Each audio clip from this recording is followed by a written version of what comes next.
So, all we're going to need is some metal wire, which I just got from a DIY store in the UK, somewhere like Homebase or Wix, B&Q. You can find this.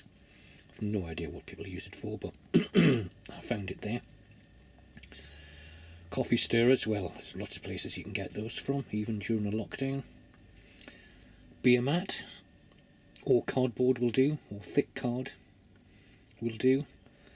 Some cocktail sticks, some matchsticks, either the large Cook's matches or the standard matches you get in a box of matches.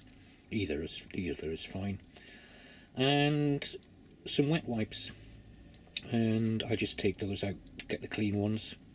You could even wash a used one as long as it's not covered in mascara or lipstick like they are in this house. And that's just from me using them. Yeah, right. But yeah, this was just when I took out the packet and I just let them dry out, and that's going to make the covering for the wagon. And that's all you need. And I'll show you the measurements of everything as I go along. I did a prototype of this, which is why I came up with the idea in the first place, just to get an idea of the dimensions. So I made a prototype out of cardboard at first, just to get an idea. Stand next to an existing 172 figure. If you want to do this for larger scales, then you just want to scale it up a little bit. So for that, if I say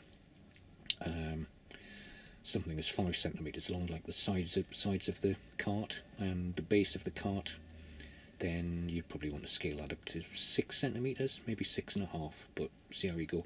I'd recommend making one out of cardboard first, just to get an idea, which is what I've done here. So I'm going to take you through step by step of how to get this done.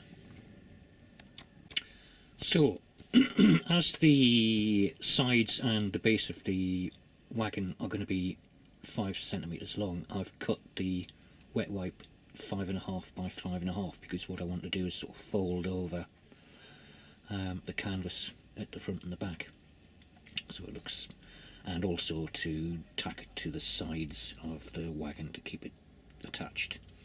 You may decide to make it smaller so that there's actually some of the struts sticking up on the wagon, but that's entirely up to you. You know, you can make one or either. These the bits of metal wire are 7 centimeters long. You could make them smaller or longer depending on what the height is of the wagon, and bear in mind that if some of the wire is actually going to be inside the wagon, so you can move them up inside the wagon if you've made them too short. They don't necessarily have to fix to the base of the wagon. Mine do, and I think that makes it a stronger bind. So yeah, you need 4 5 centimeter long coffee stirrers for the base, which the size of the coffee stirrers I've got makes the width rather than the length. The width is a very convenient 2 centimeters, which is, for the rear I cut 3 2 centimeters, and for the front, where the driver is going to sit, or just behind where the driver is going to sit, I cut 2, so there's a nice little gap there. And again, they're 2 centimeters long.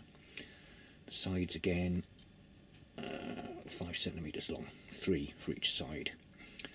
And this is one that I've completed, so I've cut 2 more pieces of coffee stirrer, just the right height to seal them together. I use PVA glue, and I use some bulldog clips just to make a secure connection and wait for it to dry. So yeah, you will need that being done on that, and also the same on the base.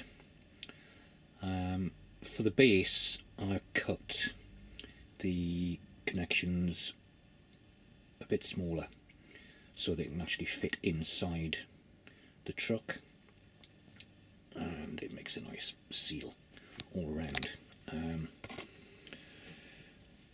And also I cut 4 lengths of matchstick, which is going to act as the axle.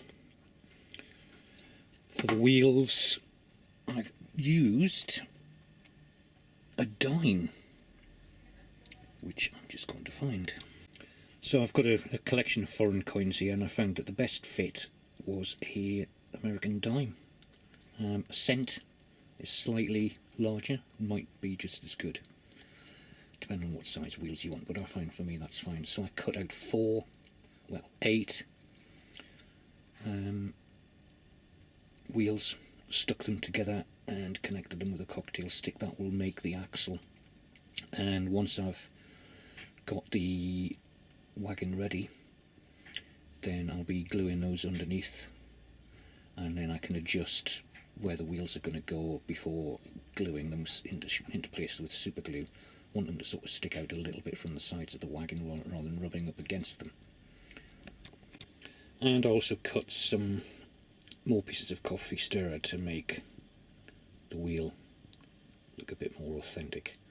You could make a spoked wheel, but that would be extremely fiddly work, but not impossible. So if you've got a keen eye, you could make a rim of the wheel and use either matchsticks or probably cocktail sticks would be better job for that, with some sort of hub in the middle, but feel free to do that. It's not something I would relish, but you could experiment with that, see how you get on.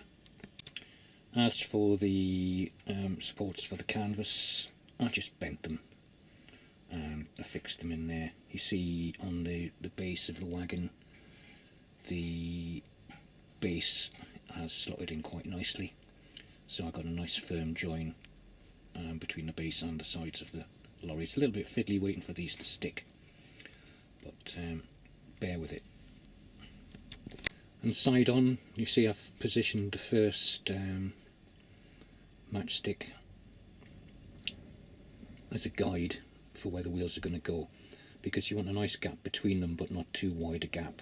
So I've situated that one in about ½ centimetre from the front of the lorry, and probably do the same for the rear, maybe a bit more, but we'll see what it looks like. So from the front it looks like that. So you've got the 2 coffee stirrers there making up the front, you've got the base and the first part of the axle. And the rear, it's fully up to the sides of the wagon there. So for the front wheels, I've attached them quite close to the sides of the wagon and just lobbed some glue in there and shoved the other matchstick in to push it right up to the axle. Just got to straighten these wheels out because they're a bit wonky, but what do you expect with cheap materials? So I'll do that and also add the rear wheels. So how I'm lining these up is I'm lining up the 3 stirrers to the edge of the beer mat, because I know that's straight, putting the support on there and then clamping them down with some bulldog clips, and I find that gets you an almost perfect straight edge. So I've just got to wait for these ones to dry and then I can just turn it round and do the other side. Now, coffee stirrers aren't exactly, let's say, dead straight. It's a bit like buying wood from a DIY store. Everything's a bit wobbly. So once you've put the first support down, it really does help straighten them up by putting the second one in and clamping it, same as I've done for the first one. So just bear that in mind. If it looks a bit out of whack, then clamping it will straighten them up, and then you get a nice straight edge and front and back. Now what I've just made is a yoke, or whatever you attach the horses to. On the cocktail stick, I flattened the end, or cut the end off rather, but on the part where the 2 spokes, I'll call them spokes, are gonna join, I've used my craft knife to just take the roundness off the cocktail stick so there's a flatter surface to adhere to. I mean, of course you could carve a nice curve on the yokes, but surely that's a little bit fiddly at this scale. So what I intend to do is use water and souped up glue to get a nice quick fit, and then I can trim round any sort of excess that the water creates by reacting with the super glue, with a small sanding stick. So it's a nail file, so I'll just sand that off there to just make a nice thing, and then it'll strengthen it a little bit more with some gesso and paint on it. So that will go underneath. I've just crafted one of these for, or I'm in the process of crafting the footboard for the wagons. So that will go underneath there, and I will put some matchsticks along the footboard to actually guide in the what I'm calling the yoke, so it's a nice snug fit in there. Really enjoying this, I gotta say, great fun. Okay, let's move on.